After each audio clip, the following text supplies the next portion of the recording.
We are back with Emily Wenzel, friend of the Morning Blend, and head honcho? Can we say head honcho at K-POC Pilates and Wellness? And she's breaking down some more stretches and things to kind of help your body if you are expecting, or let's be honest, Emily, just things to remember for all of us. Yes.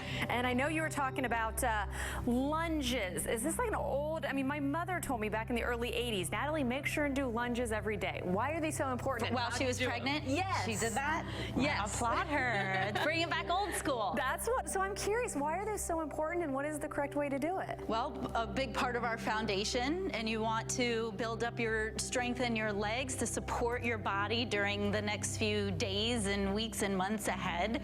And then for those days to come as well, as you're carrying around your precious cargo. Oh, well, okay. So what kind of, So I brought this. If you don't happen to have a fitness stick like this, you could use a dowel rod or a PVC pipe. As you move along through your trimesters and pregnancy, your balance might be off a little bit more, so you may need the assistance of something. Or you can use a band and a friend, or you can loop this around something maybe helpful around your house. Okay. And we'll go into the squats. You may want to go into a plie squat. You could practice different variations of internal rotation and then parallel position and your external rotation, just so you move the hips in different directions. So we'll do the external rotation here. Legs about hip width apart as you find that your body is going to be shifting in positions as you progress along throughout your pregnancy.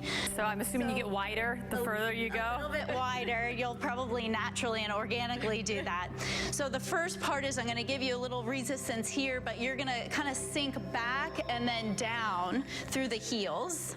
Okay. So into your squat, and I would usually inhale here, and then on your exhale, you're gonna press through the heels and come back up. But you want it, that's looking better. You wanna make sure the knees stay safely behind the toes. The other option you could do is have the ball behind the back and do a wall squat. And that's another good way to support the body, so you're more upright instead of the chest coming. Which I have a tendency to do, I feel like. Yeah, and it's harder as the back becomes a little bit more stressed through the pregnancy.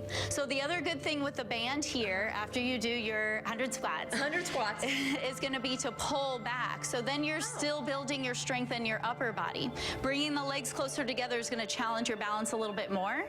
And then pulling back and squeezing between the shoulder blades, but without arching the back and thrusting the chest forward. So you still want to lift up the pelvic floor muscles here.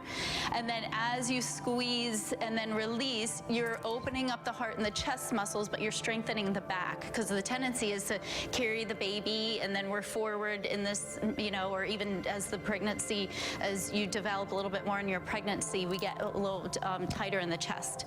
So these moves are important. I was going to say, let's talk about that right now while we're doing this. Obviously we focused a lot on balance and legs, but it seems like if you are expecting, you need to focus on your whole body.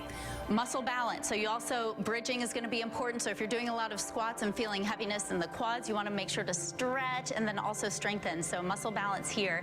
And well-rounded, everything stretch and strengthen, and just be mindful of not doing too much, maybe not doing too little. And the other thing too, I think that's something we need to point out, and I've read a lot of books that say even if you've never exercised before, don't let that shy you away in pregnancy. How important, or what advice would you have for It is important, and just know that if somebody's at a higher level going into their pregnancy, they might be able to do different things that you would at a newer level, but it's still a really great and important time to try something, whether it's yoga, Pilates, fitness, something safe with maybe a professional that you feel comfortable with.